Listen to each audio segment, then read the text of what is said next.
Marcos, ele inicia o evangelho dizendo o evangelho de Jesus Cristo, evangelho da boa nova de Jesus Cristo, o Filho de Deus. Então é um convite a nós olharmos para o Filho de Deus. E aí ele começa a apresentar o que é que o Filho de Deus veio fazer, né? Nós vemos aqui hoje, né, essa atividade de Jesus. Sai da sinagoga de Cafarnaum e vai para a casa da sogra de Pedro, né? Porque são vizinhos, né? É só atravessar assim a rua, já está na casa de um e já está na casa de outro. Então cura a mulher da febre. Aí vocês veem, né? As multidões começam a vir atrás de Jesus e mais uma vez os demônios estão ali. E Jesus expulsa demônio daqui, expulsa demônio de cá, cura a pessoa lá, cura a pessoa de cá. De repente, as pessoas começam a ir demais atrás dele. Ele vai dormir, de madrugada ele levanta para rezar. E aí, depois de um tempo de oração, volta os discípulos e vem. Olha, todos estão te procurando. Aí Jesus diz, agora está na hora de eu sair daqui, porque eu preciso ir nas outras aldeias. E ele conclui dizendo assim, devo pregar também ali, nesses outros lugares, pois foi para isso que eu vim. Mas ele veio, na verdade, para quê? Então hoje eu vou falar aquilo que é óbvio que nós já sabemos. O que é que ele veio fazer? Ele veio curar essas pessoas de dores de cabeça, de febres que estavam aqui. Ou se ele veio para isso, por que ele corre? Por que ele não curou os outros que vieram em busca dele? Ele poderia ter feito ali, né, um momento, curado todo mundo, depois agora eu vou para outra cidade, mas ele cura muitas pessoas e depois devo ir pregar também em outros lugares, porque é para isso que eu vim.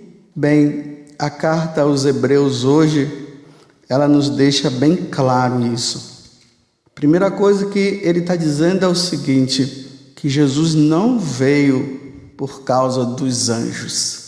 O verbo não se encarnou por causa dos anjos, né?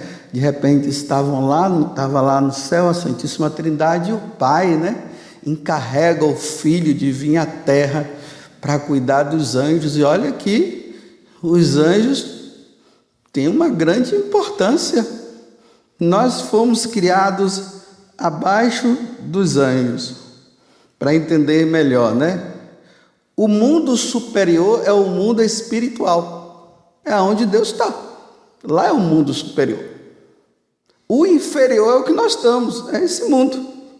E olha que os anjos estão no mundo superior, nós estamos no inferior.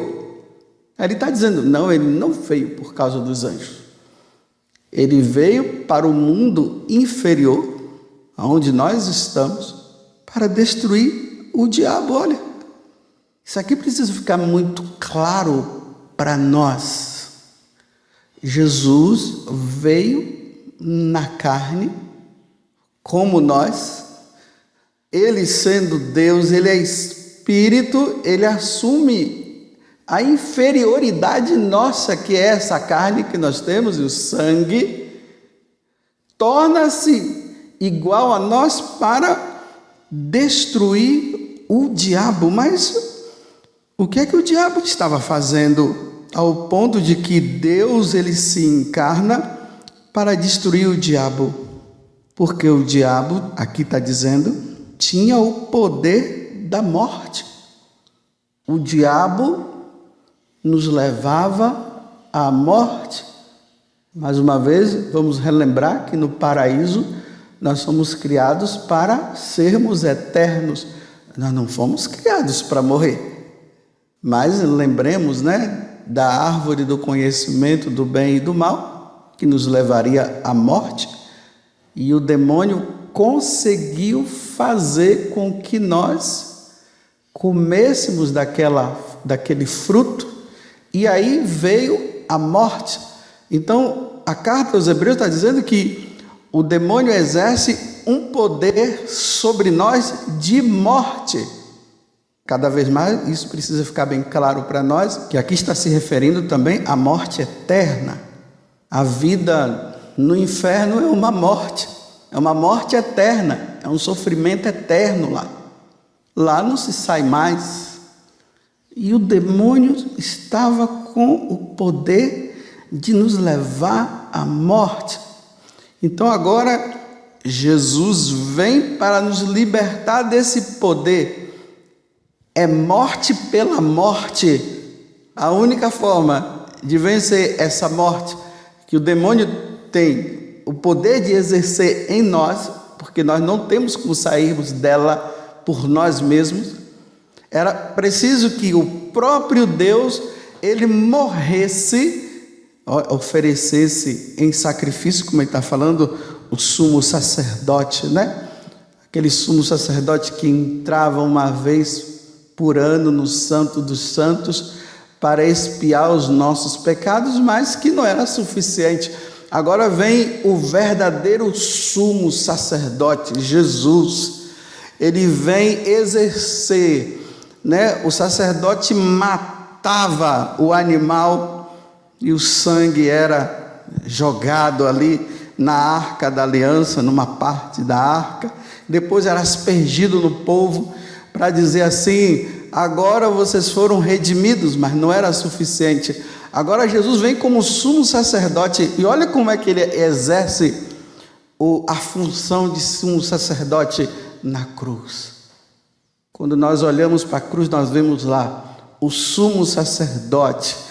Ele não está matando um animal, ele se deixa matar. Ele é o sacrifício por excelência para expiar o pecado de morte.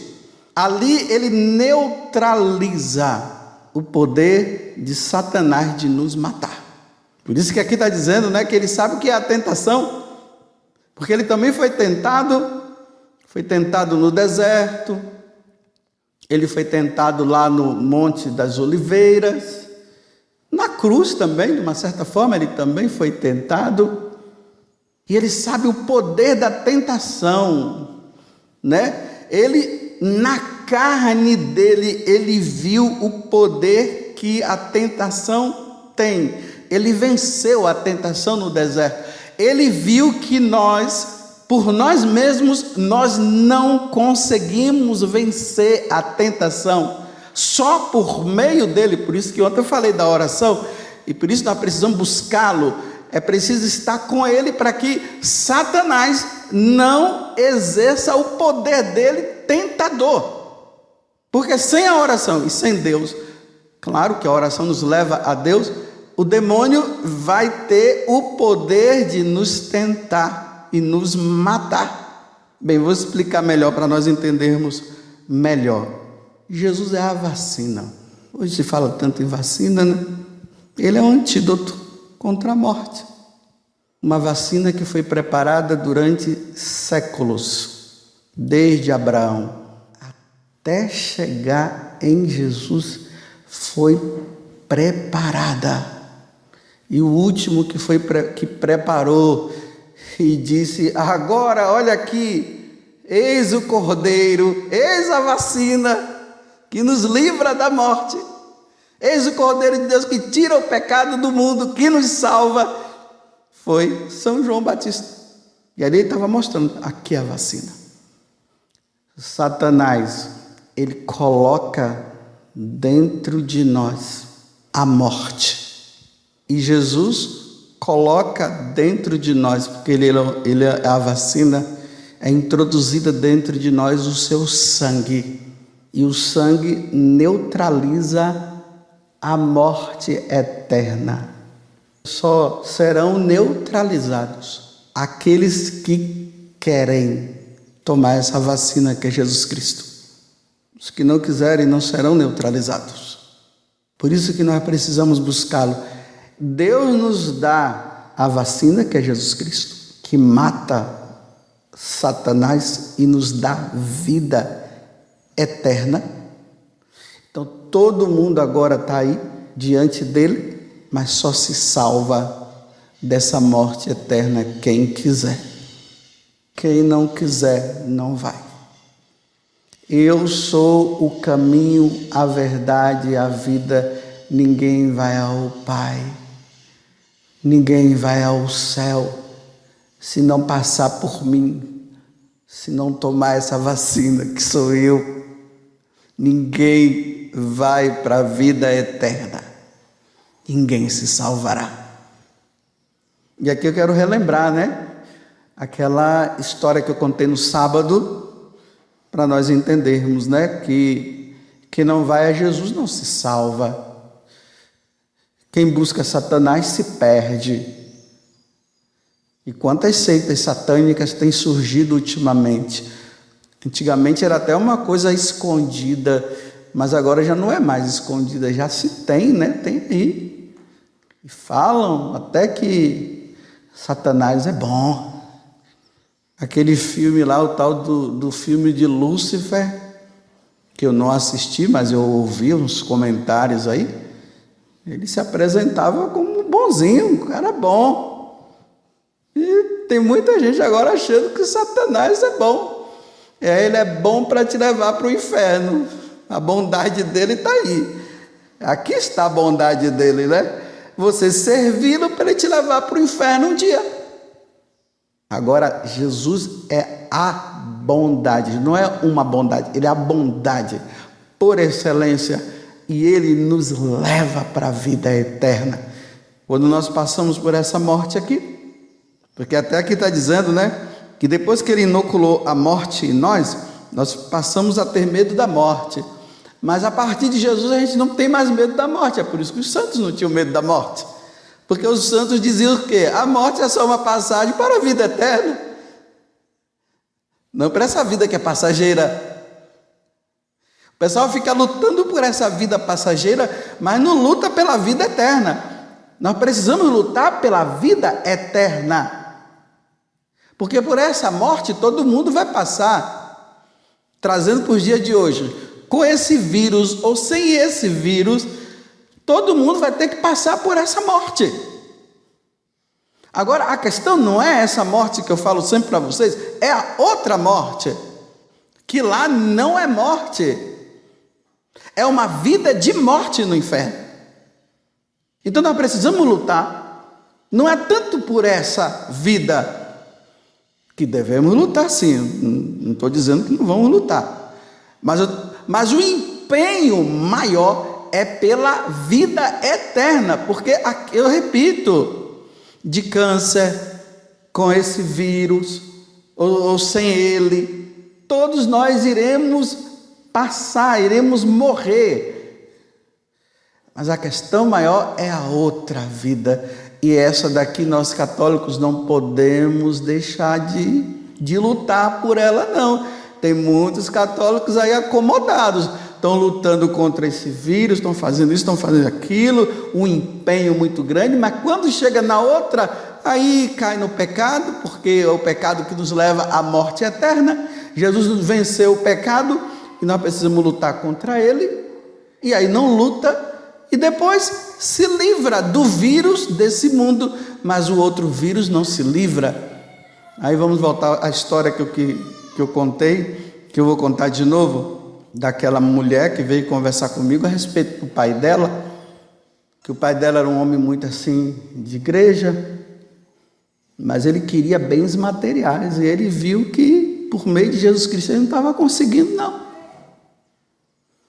Então ele teve uma ideia, vou vender minha alma, ele disse, né, que não sou eu, é ele, ia vender a alma dele para o diabo, e fez, ele fez uma aliança com Satanás, como aqui no Salmo está dizendo que Deus se lembra sempre da aliança, que aliança que Deus se lembra tanto, dessa aliança que ele fez por meio do sangue, por meio do seu filho que morre na cruz. Ele não se esquece dessa aliança, e ele nunca vai esquecer, tanto que lá na eternidade Jesus está lá, né, com as suas chagas gloriosas, mostrando para o Pai, para que nós sejamos salvos, para que nós não caiamos, mas ele fez uma aliança com Satanás. Se você me der todos os bens que eu preciso, terras, casas e tudo mais, eu vendo ele, né, a alma dele para Satanás, para o diabo. E não é que o homem começou a ganhar as coisas, terras, fazendas, e começou a prosperar materialmente, e a filha na maior preocupação, até que depois de muitos anos que ele fez essa aliança, Satanás também não esquece da aliança que faz com ele não, viu? Aí Satanás disse, agora eu quero que você venha, porque você é meu, está na hora de você vir. Em vez de nesse momento, o homem tomar consciência do mal que ele tinha feito para ele mesmo, e se voltar para Jesus, buscar uma boa confissão e cortar essa aliança, ele começou a dizer para a filha, estou indo, está na hora de eu ir, Satanás me chama, o diabo está me chamando, eu vou, estou indo, mas papai não faça isso, não, eu estou indo, o diabo está me chamando, ele fez uma aliança com o diabo, ele precisava cumprir a aliança dele, olha que honestidade, meu Deus do céu, ele deveria ser desonesto agora, mas foi honesto até o fim. Se nós fôssemos honestos com Deus assim também, né? Se nós fôssemos fiéis a Deus, diante da aliança e o pacto que nós fizemos com Ele de vida eterna, de servirmos a Ele, de sermos dEle, se nós fôssemos fiéis assim, morrerei por Cristo, por amor a Cristo, darei minha vida por Ele. E a filha fez de tudo, até que um dia ela encontrou ele enforcado, com aquele pentagrama no peito, e parece que antes de morrer ele fez aquele pentagrama, aquele sinal, né, de Lúcifer mesmo, enforcado. E Jesus veio para vencer o diabo na vida dele, e ele não quis. E aí entra a palavra mais forte que a filha falou para mim naquele dia, e eu não tive como argumentar, eu não tive o que falar. E a palavra foi essa: padre, meu pai está no inferno, porque ele quis ir para lá. Meu pai está no inferno porque ele quis ir para lá. Satanás o chamou, ele disse que ia e ele deu a vida. Meus irmãos, Jesus já venceu Satanás. Não há motivo para nós vendermos a nossa alma para ele. São Pedro diz que nós fomos salvos não foi salvo por ouro e prata.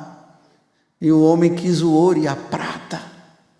Nós fomos salvos pelo sangue precioso de nosso Senhor Jesus Cristo, que foi derramado na cruz. Que a nossa vida agora seja voltada para Ele.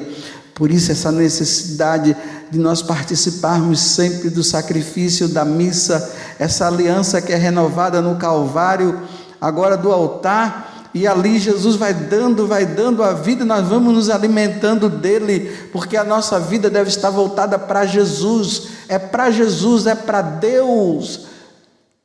Nós temos que nos preocupar com a salvação da nossa alma. Nós estamos preocupados demais com a salvação do nosso corpo. Nós temos que preocupar-nos com a salvação da nossa alma. É ela que vai diante de Deus quando nós morrermos.